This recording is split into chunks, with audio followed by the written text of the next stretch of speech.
After introducing this course by presenting some background on financial markets out there today, we investigated in the last video their origins and what has been the role of financial innovation in the development of the financial system over the course of history. We learned that financial innovation has always existed. From the emergence of finance in antiquity to the present day, innovation has transformed the economy by enabling the development of financial markets. However, it should be noted that since the end of the 50s, the advent of computer and communication technologies marked the beginning of an exponential increase in financial innovation. In this video, we will finally define what financial innovation is. Following Peter Tufano's word, financial innovation is the act of creating and then popularizing new financial instruments as well as new financial technologies, institutions and markets. So, innovation includes the acts of the invention and diffusion of new products, services or ideas. By diffusion, we describe the idea of an adoption function, and by invention, we describe a research and development function. Actually, progress is an iterative process, so nothing is never completely new, and the degree of newness or novelty is inherently subjective, reflecting the difficulty in any study of this phenomenon. Facing the challenge of identifying and studying financial innovation, a branch of the literature has created taxonomies of financial innovation. A few words about this uncommon term, taxonomy. Taxonomy refers to the practice of classification of concrete or abstract things, including the principles that underlie such classification. This term is used alternatively with the terms classification and typology. The many different lists of financial innovations demonstrate the difficulty in categorizing new products. In the literature about financial innovation, several lists coexist. Some lists are organized by product name, like Thomson Reuters categorization, but they tend to be uninformative because firms use names to differentiate similar products. Some lists are organized by traditional labels, but it tends to be problematic as innovations often intentionally span across different traditional labels. Other lists are organized by product feature, like maturity or redemption provision, and that provides a great deal of information and highlights the component part of each innovation. The problem is that doing so creates a classification system that has so many dimensions as to be manageable. Consequently, the alternative chosen by most academics writing about innovation has been to adopt a functional approach to classify products. Rather than group products by their names or features, authors categorize them by the functions they serve.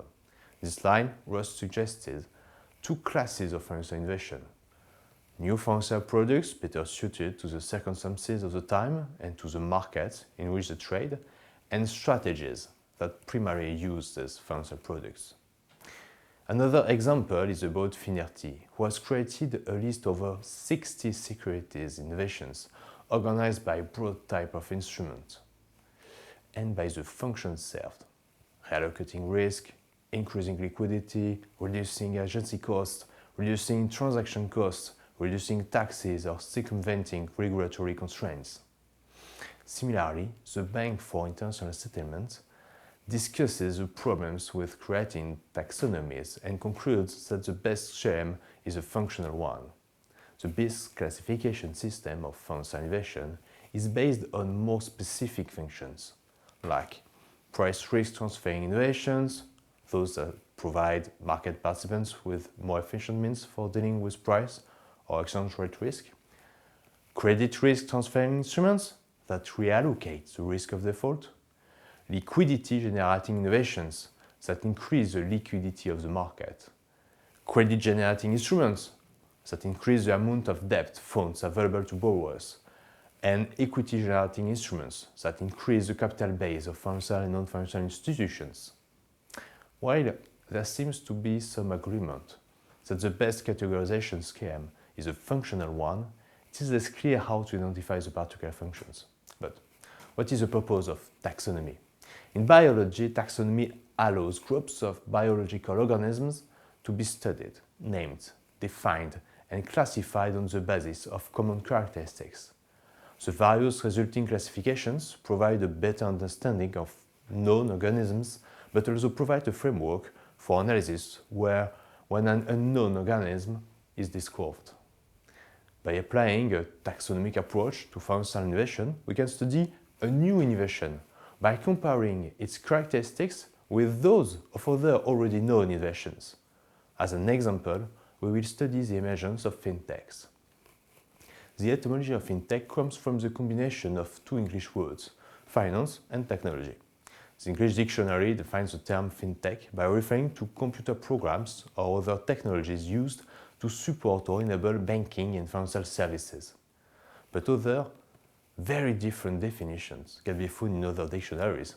The phenomenon of fintech has been discussed for several years since the early 90s, particularly in relation to the concept of financial innovation. Even though it has come back into fashion, this catch-all term has not yet been clearly defined. In the literature, most authors use the following typologies: duration, customer orientation, scope of activity, business model, service provision, and service area. The first four approaches present a fintech as an enterprise, and the two last approaches are related to the service provided. On the basis of considerations concerning the concept of fintech, as well as considerations concerning the taxonomy of fintech, three basic characteristics of the definition of fintech should be adopted. Definition approach, company, innovation, and technology services. Scope of activity, the global, international, and local. And service area, the banking sector, capital investment area, the insurance sector, or even the real estate market. Given the discussion we have just had on the taxonomy of the term fintech, a new definition is emerging. A fintech is a company whose purpose is the provision of financial services in its own name or the provision of financial services to other entities, but which is a financial intermediary in the conventional sense.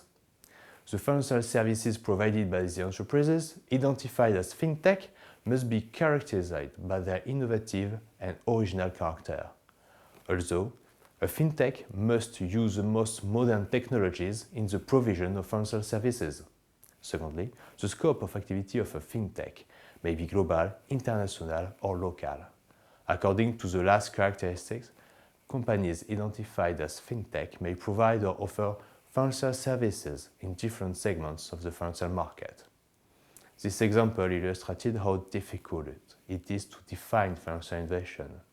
We have seen that a taxonomic approach makes it possible to overcome certain difficulties, including the subjectivity inherent in any innovation. This approach has enabled us to better define financial innovation and the different forms it can take. Finally, it invites us to reflect on the origins of financial innovation, on the motivations of economic agents to innovate in the field of finance.